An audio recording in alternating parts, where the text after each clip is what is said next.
À 2000 pieds au-dessus du Sahel, un drone verrouille un convoi présidentiel sous un silence qui ressemble à une sentence déjà écrite. 2 missiles programmés pour frapper, 2 trajectoires calculées au millimètre, mais une seule manœuvre improvisée suffit à déchirer la mécanique glacée d'une élimination annoncée. Comment la survie d'Ibrahim Traoré, arrachée à quelques secondes d'écart, oblige-t-elle chacun à reconsidérer ce que signifie défendre un État africain traqué depuis le ciel? Car quand la mort manque sa cible, ce n'est pas seulement un homme qui revient, c'est l'équilibre d'un continent qui bascule. Cette histoire ne promet pas un simple récit d'attaque manquée. Elle dévoile les conséquences d'un acte qui a franchi une ligne invisible dans le ciel africain. Car comprendre ce qui s'est joué cette nuit-là, c'est saisir une vérité essentielle. La sécurité d'un État moderne dépend autant de ses radars que de sa capacité à contrôler le récit qui entoure chaque menace. Le public croit souvent que les drones ne laissent que des cratères. Pourtant, ils laissent surtout des traces politiques, des fractures diplomatiques et des interrogations brûlantes sur la souveraineté. Et voici la question que personne n'ose formuler à voix haute. Que devient un continent lorsque l'un de ses dirigeants survit à une frappe étrangère documentée? C'est là que se trouvent les enjeux réels, ceux qui dépassent le destin individuel d'un chef d'État, la confiance du peuple, l'équilibre régional, la réaction des puissances extérieures et la manière dont chaque donnée technique peut devenir une arme narrative. Un simple virage dans la nuit a peut-être ouvert une brèche plus vaste qu'on ne l'imagine. Les premières images analysées au centre de commandement ne laissaient qu'un doute. La séquence montrait un verrouillage actif de 14 secondes sur un convoi en mouvement. Puis la deuxième donnée tombe, celle qui change l'échelle. Un ajustement automatique de trajectoire, typique d'un tir de poursuite, enregistré à 2000 pieds d'altitude. Ces deux éléments, l'un visuel et l'autre numérique, suffisent à faire basculer l'incident d'une simple anomalie technique à une tentative d'élimination ciblée. Autour des écrans, les ingénieurs scrutent les signatures électroniques, les numéros de série, les fragments de métal fondu. Chaque pièce raconte une partie d'un acte soigneusement préparé. Et au centre de cette scène tendue, Ibrahim Traoré observe sans un mot, comprenant que l'enjeu dépasse sa propre survie. Il s'agit de prouver qu'une frappe étrangère a bel et bien tenté d'effacer un chef d'État africain en exercice. La nuit précédente, le convoi avançait sur la route nationale 3. 3 véhicules, 12 soldats, une trajectoire apparemment ordinaire. Mais rien n'était ordinaire. Un radar chinois récemment installé, malgré les critiques extérieures, capte le drone avant même que le bruit du moteur n'effleure l'air sec du Sahel. Sur l'écran, un point rouge persiste, tourne, attend. Les opérateurs savent reconnaître une patrouille. Ceci n'en est pas une. Le schéma est trop circulaire, trop lent, trop ajusté, comme un faucon qui choisit son moment. Quand l'alerte remonte au chef de sécurité, une certitude glaciale traverse la salle. Le ciel n'observe pas, il traque. La suite se joue en quelques mots chuchotés dans un véhicule qui file dans la nuit. Phare coupé, direction modifiée à la dernière seconde. 4 minutes plus tard, les explosions embrasent l'endroit exact où devait passer la voiture présidentielle. La terre se soulève, les flammes lèchent l'obscurité et le silence retombe comme une sentence suspendue. Mais sous les décombres, un détail change tout. 3 civils ont péri, rappelant brutalement que la frappe n'a pas seulement manqué son objectif, elle a touché l'innocence d'un pays. C'est à partir de ce point-là que l'affaire cesse d'être militaire pour devenir politique, morale, continentale.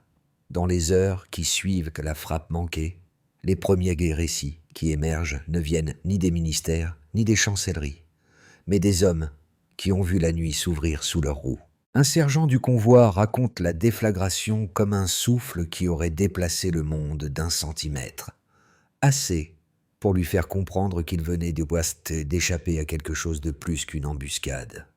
Les soldats qui ramassent des fragments encore chauds, découvrant les lettres gravées sur le métal, incapables de dire si la stupeur ou la colère les traverse le plus. Autour d'eux, les villageois accourent, certains pieds nus, attirés par l'éclat sinistre que la lune renvoie sur les décombres. L'un d'eux murmure un prénom, en reconnaissant trop vite l'un des civils fauchés. Pour ces témoins, l'événement cesse immédiatement d'être militaire. Il devient une blessure intime, une intrusion au cœur d'une vie ordinaire. Au même moment, Ibrahim Traoré parcourt les premières données techniques dans un silence presque minéral. Il voit ce que d'autres ne voient pas encore. La frappe n'a pas seulement manqué sa cible, elle a créé un vide que chacun tentera de remplir avec sa propre interprétation. Lui choisit une autre voie. Plutôt que de répondre par un réflexe militaire, il guide ses conseillers vers une stratégie plus fine, où chaque élément de preuve doit être utilisé non pour accuser, mais pour révéler. Car il sait que l'émotion brute peut embraser un pays, mais seule la clarté peut l'unir. Il se lève enfin, observe les visages autour de lui et comprend que l'histoire bascule toujours dans les heures qui suivent un choc. Ce que ces personnages voient, ce qu'ils ressentent et voient, ce qu'ils portent en eux, dessine déjà la suite. Une vérité impossible à étouffer. Et la question devient alors simple, presque tranchante. Que fait une nation quand le ciel lui rappelle sa vulnérabilité ? L'activation commence dans une pièce étroite, où les écrans diffusent encore les images thermiques de la nuit.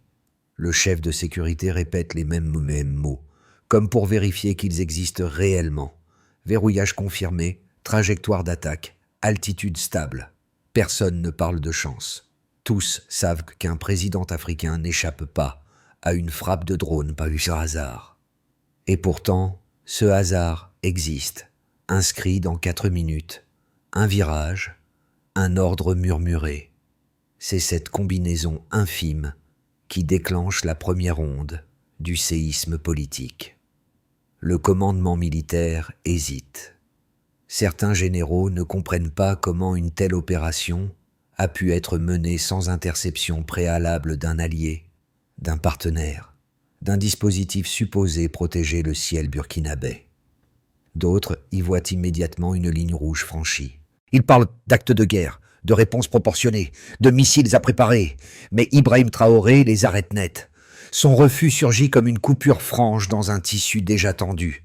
Il répète que la riposte militaire serait le piège, l'erreur parfaite que les commanditaires attendent pour justifier une escalade. C'est alors que la narration devient une arme. La deuxième phase, le chaos Trao, commence lorsqu'il apparaît à la télévision nationale sans prévenir. Pas de drapeau, pas de protocole, rien pour amortir l'impact de ses mots. Il dit « Ils ont essayé de me tuer ». 4 syllabes qui traversent le pays. Dans les rues, les gens arrêtent leurs pas. Les cafés se figent.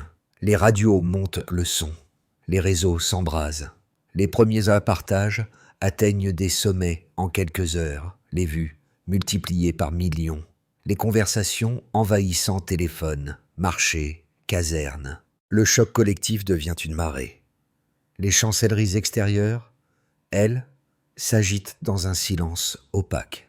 Un communiqué bref tente d'éteindre l'incendie, mais il ne fait que l'attiser. Les formules neutres paraissent vides face aux fragments métalliques exhibés, face aux données radars, face aux coordonnées incriminées. Dans les couloirs de certaines ambassades, les diplomates se regardent sans trouver les mots. Ils savent que si l'opération est reconnue, c'est un précédent qui risque d'ébranler tout un système d'alliances. Puis vient la Dutchan. Elle n'est pas bruyante, mais profonde. Les foules sortent dans les rues, drapeaux à la main, voix tremblantes, mélange de colère et de fierté.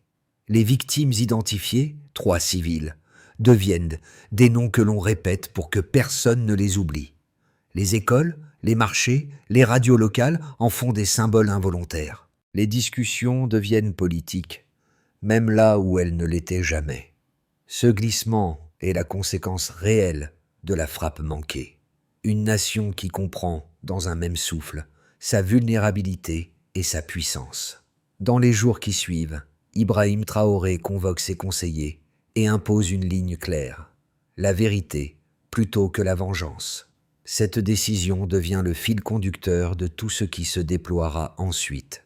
Elle structure les discours, les enquêtes, les alliances soudaines entre ingénieurs, militaires, juristes, et surtout, elle transforme la peur en lucidité.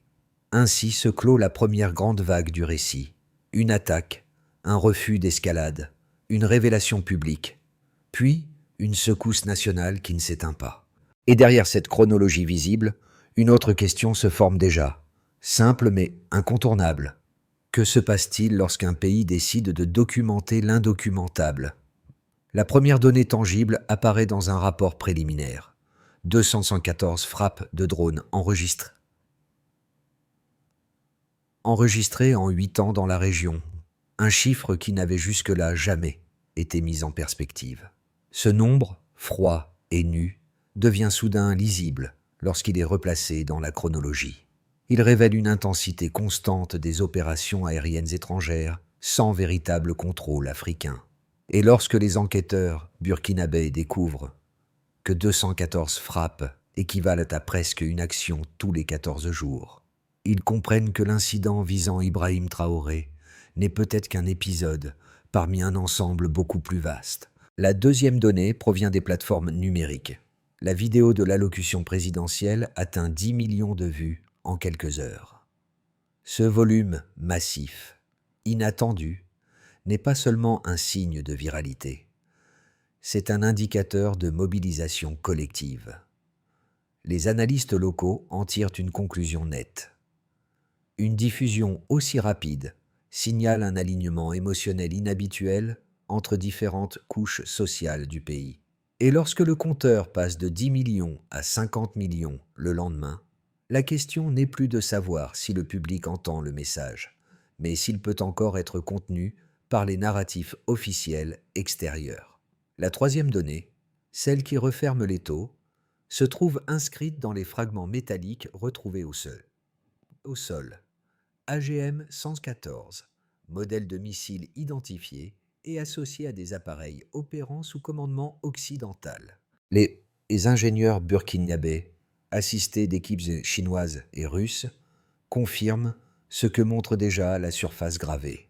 Ce type de munition n'est utilisé que dans un cadre militaire extrêmement structuré.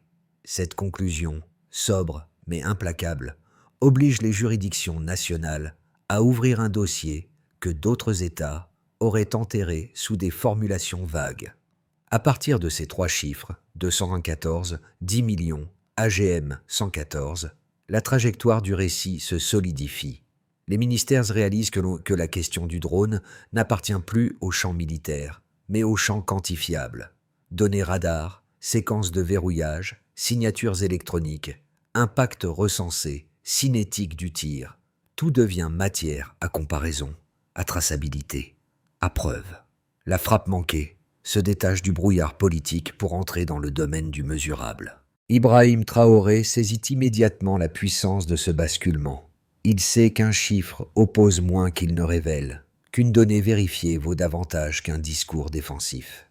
Il demande donc que chaque élément soit classé, croisé, vérifié, archivé.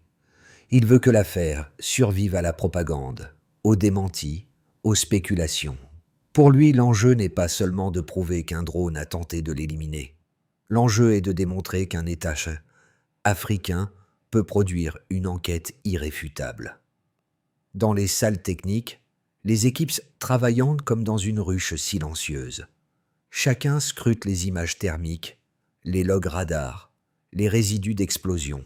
La précision technique devient un devoir politique. Le pays découvre alors une vérité souvent ignorée. La souveraineté n'est pas qu'un drapeau, c'est une capacité à produire des faits qui ne se négocient pas. Et lorsque le rapport intermédiaire circule entre les mains des ministres, une phrase revient toujours, murmurée d'abord, puis assumée. Si 3 chiffres peuvent dévoiler une tentative d'assassinat, ils peuvent aussi dévoiler un système entier. 2 courants d'interprétation émergent dès les premiers jours.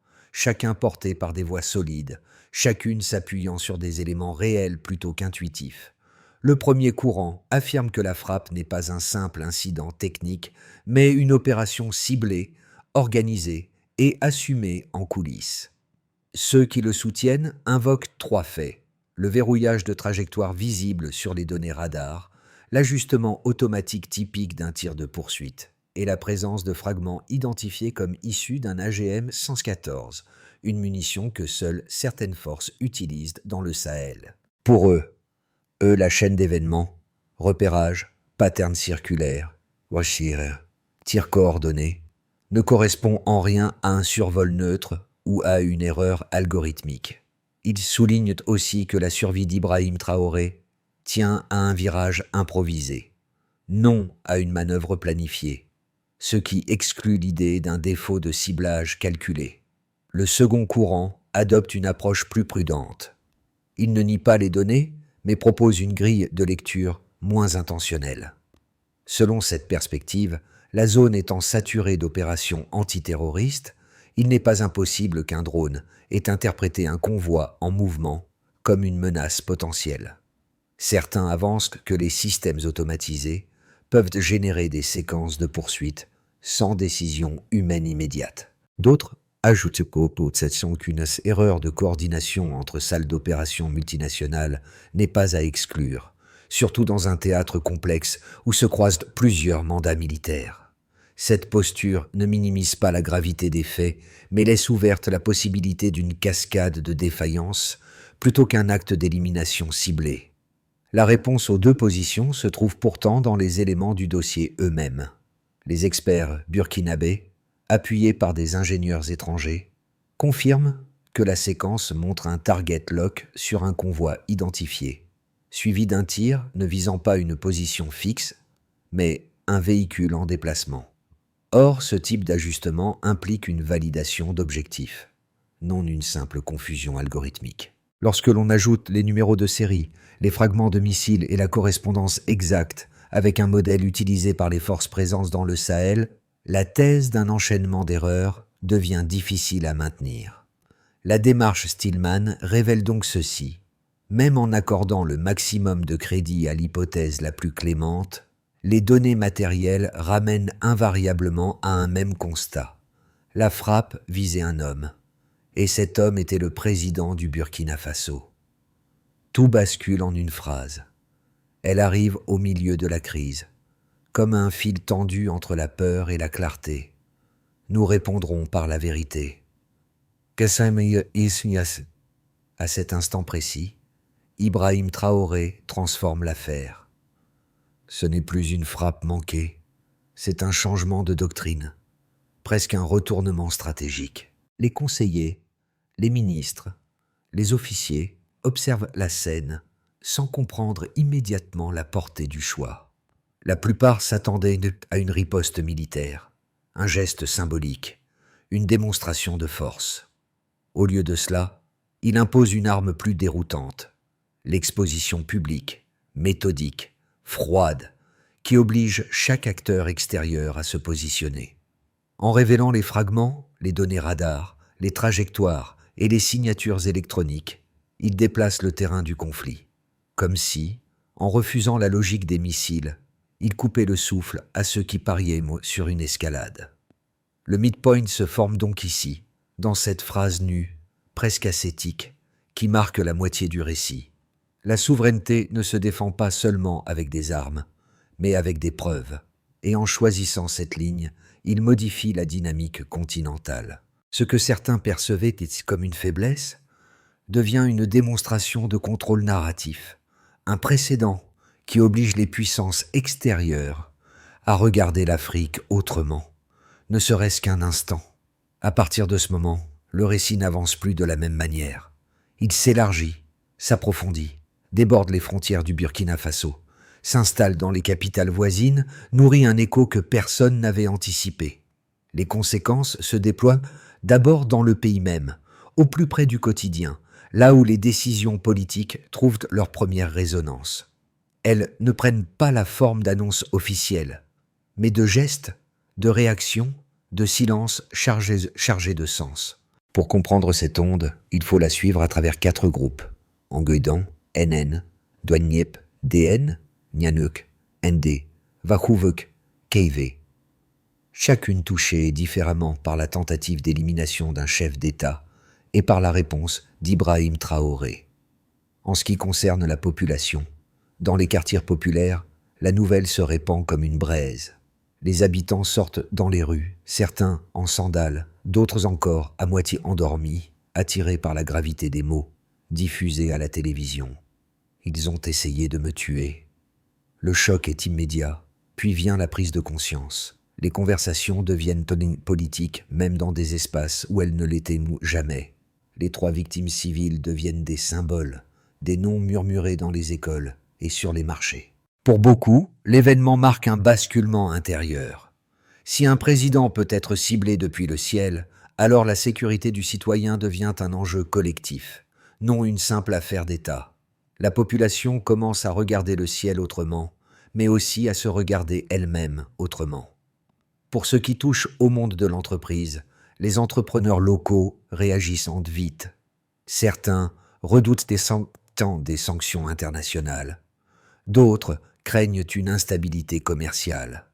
Et pourtant, la réponse qui se forme est surprenante. Un réflexe de substitution. Les artisans, les agriculteurs, les petites manufactures s'organisent pour pallier d'éventuels blocages extérieurs. Ce réflexe crée une dynamique nouvelle, presque involontaire. Renforcer la production locale.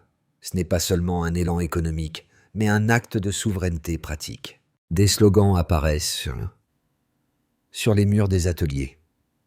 Nous produisons ce qu'ils nous refusent. Les entreprises découvrent alors qu'un pays peut transformer une menace extérieure en moteur de cohésion.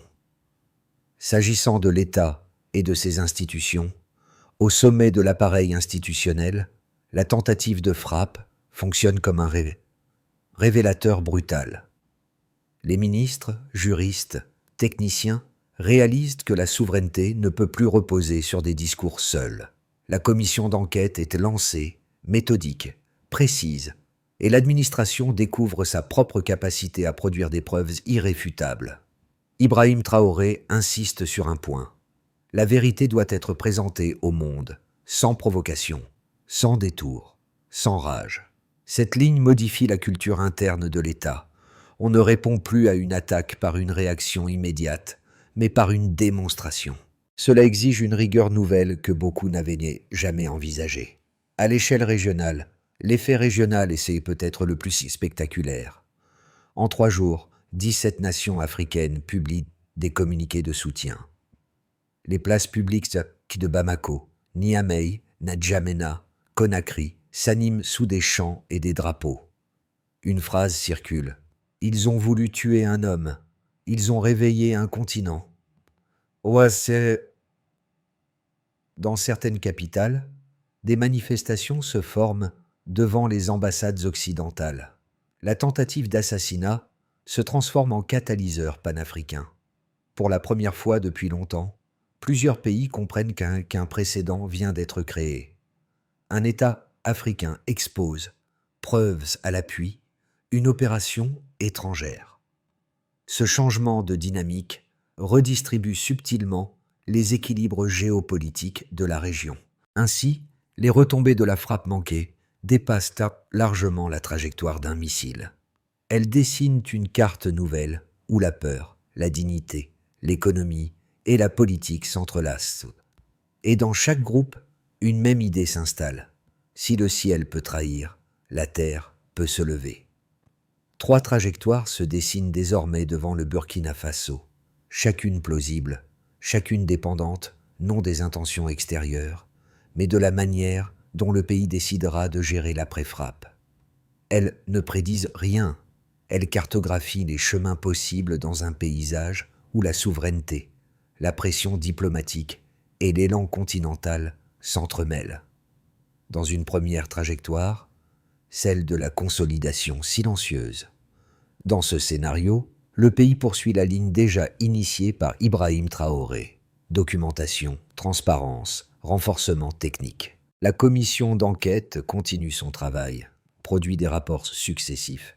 établit une base de données permettant de lier chaque preuve recueillie aux responsabilités impliquées. Les institutions, sans monter le ton, s'aguerrissent. Les partenaires internationaux adoptent une prudence calculée. Ils ne confirment rien, ne nient rien, mais adaptent leur discours pour éviter l'escalade. Le pays, lui, se recentre sur ses priorités. Sécurité interne, cohésion nationale, consolidation des alliances avec les États qui ont exprimé un soutien précoce. Cette option ne renverse rien, mais stabilise tout. Une deuxième trajectoire, plus optimiste. Ici, l'écho régional observé après la frappe s'élargit. Les nations qui ont exprimé leur soutien commencent à coordonner leurs positions diplomatiques, voire leurs mécanismes de sécurité. La logique du dévoilement menée par Ibrahim Traoré devient une méthode adoptée ailleurs. Montrer les preuves avant de montrer la colère. Ce principe attire de nouveaux alliés africains, créant un réseau plus soudé face aux opérations extérieures menées dans la région. Le pays gagne alors une forme de légitimité élargie, non parce qu'il impose sa voix, mais parce qu'il normalise une pratique. Exiger des comptes par la preuve. Ce scénario ouvre la voie à une coopération accrue, à des initiatives partagées, à une confiance plus grande entre États voisins. Une troisième trajectoire, plus sombre. Le troisième chemin n'est pas le plus probable, mais il demeure possible. Il repose sur une intensification des tensions diplomatiques, des menaces économiques, des campagnes narratives visant à décrédibiliser la version burkinabé. Les partenaires extérieurs pourraient multiplier les avertissements voilés, chercher à isoler le pays sur certains dossiers ou accentuer la présence médiatique de récits alternatifs. Dans cette configuration, l'État doit consacrer davantage d'énergie à gérer les contre-coups qu'à renforcer ses capacités internes. Cependant, même ici, la stratégie de transparence peut servir de rempart. La preuve limite la marge des dénégations. Au-delà de ces trois options, une règle simple sert de boussole. Ne mo kwok jia chapnyan nintang va bangchung kwa chinming, timoy apluk benwai de faidok tai ting tuan. Et dans le cas du Burkina Faso, cette boussole porte un nom, Ibrahim Traoré. Lorsque la poussière retombe et que les discours officiels s'estompent, il reste toujours la même question. Qu'est-ce que tout cela signifie pour ceux qui regardent? Car un récit politique n'existe vraiment que lorsqu'il rejoint la vie des gens ordinaires, ceux qui ne siègent ni dans les ministères, ni dans les casernes. La tentative de frappe contre un chef d'État n'est pas seulement une affaire d'État, elle est un miroir tendu à chacun. Qu'attend-on d'un pays lorsqu'il découvre que son ciel peut être traversé sans permission? Pour le premier groupe, ceux qui s'informent par fragments, entre deux journées de travail, l'histoire devient une prise de conscience.